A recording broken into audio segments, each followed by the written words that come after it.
안녕하세요. 이런 뉴스를 보면 참 제목은 잘 만드는 것 같습니다. 대체 누구냐?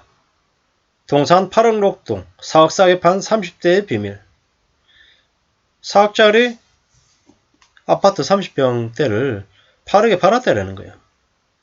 분양가 4억짜리 8억에 팔았으면 이 사람은 어떤 사람입니까? 돈 번 사람. 실제로는 뭐 세금 같은 걸 분명히 감안하고 내야겠지만 그냥 단순 계산했을 때 4억에 사서 8억에 판 4억을 남긴 사람이지 어떻게 4억을 싸게 판 사람일까요?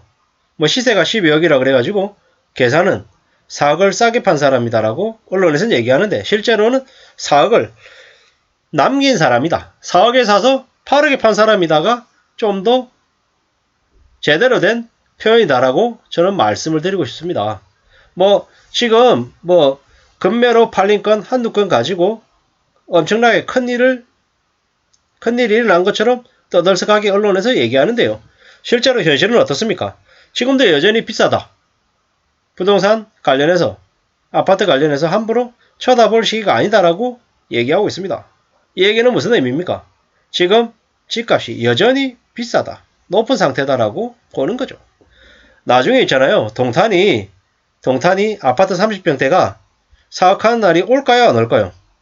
저는 제 생각에는 동탄 아파트 30평대 사업하는 날이 올 거다라고 봅니다.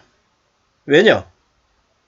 동탄 30평대 아파트 4억에 분양한 것도 사실상 싸게 분양한 게 아닙니다. 충분히 수익을 남기고 분양한 거죠. 근데 온갖 뭡니까?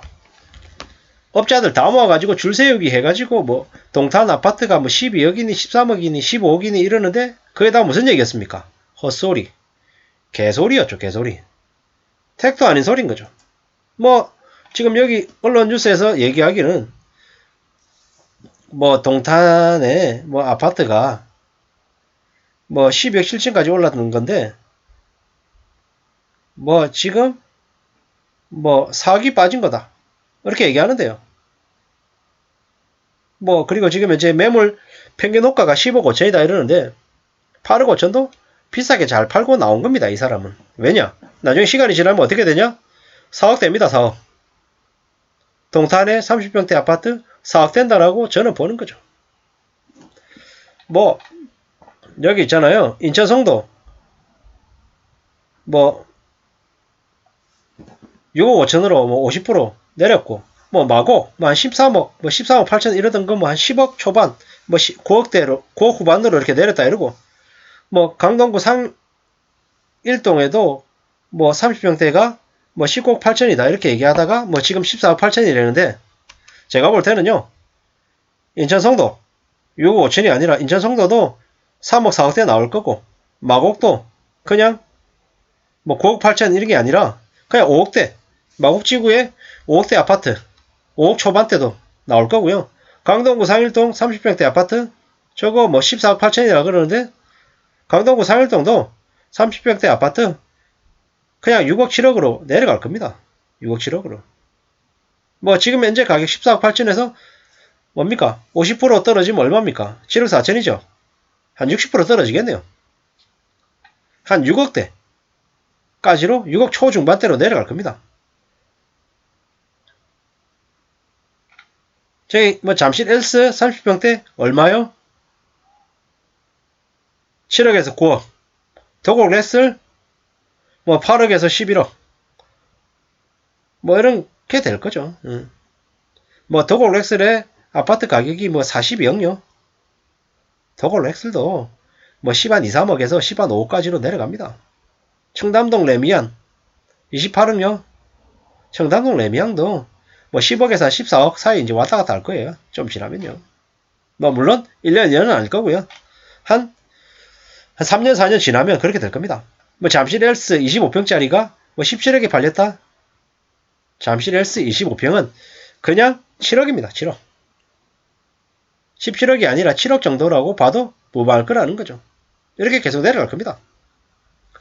뭐 여전히 매도인들은 상당한 시세 차익을 벌어들인 거죠. 뭐 동탄 4억에 사가지고 8억에 팔았으면 상당한 거죠. 뭐 레미안 청담 로이뷰도 뭐 15억에 사가지고 22억에 샀으면 팔았으면 뭐 5억 번 거죠. 그렇게 봐야 됩니다. 앞으로 초급매는 계속 나올 거다. 당연한 얘기죠. 당연한 얘기입니다. 집값 하락에 가격투가 붙는다. 실거래가 급락 소식을 가볍게 지나칠 수 없다. 당연한 얘기죠. 당연한 얘기입니다. 앞으로 더 낮아질 거기 때문인 거죠. 우리가 살아가는 삶이 절대로 말처럼 쉽지 않더라는 거죠. 그냥 되는 게 아니라는 거죠. 잘 살펴야 됩니다. 잘 따져봐야 됩니다. 뭐 댓글들이 뭐라고 되는지 압니까? 댓글들이 이렇게 되어 있습니다. 찔끔 내렸다. 급매로 거래된 걸 뭘 그렇게 이유를 붙이냐. 매수자 없다. 급매로 거래된 건 급매 아니면 살 이유가 없다고 생각하기 때문인 거다. 급등은 비정상이 아니고 급락은 비정상이냐. 그치? 이렇게 얘기하는 거죠. 언론에서 너무 말도 안 되는 짓거리들을 한 거죠. 아직 멀었다. 아파트 한 채로 인생 역전을 노리는 한심한 쓰레기들. 뭐 이러는 거죠. 애초에 집값이 저렇게 높았던 게 문제다. 코인보다 부동산이 더 무섭다. 팔고 싶어도 못 파는 이들 어떻게 하나. 이러는 거죠. 전세 빼고 나면 전부 다 깡통 아파트다. 이렇게 얘기합니다. 동탄에 8억 5천도 비싸다라고 얘기하는 거죠.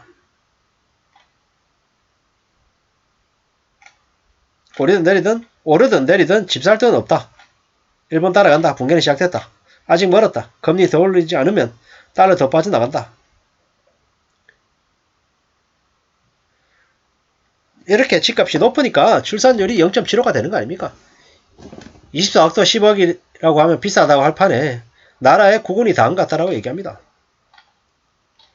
지난 30년 동안 미국보다 한국 금리를 낮춘 건 뭐 누구누구다 이렇게 얘기하는 이들도 있고요. 여전히 떨어져야 된다라고 얘기하는 의견들이 많습니다. 실현되지 않은 호가를 자기 집으로 착각한 이들, 부동산 버블이 꺼지면서 잃어버린 10년, 20년, 30년이 온다. 앞으로 부동산이 짐이 된다. 팔고 싶어도 못 파는 시대가 온다.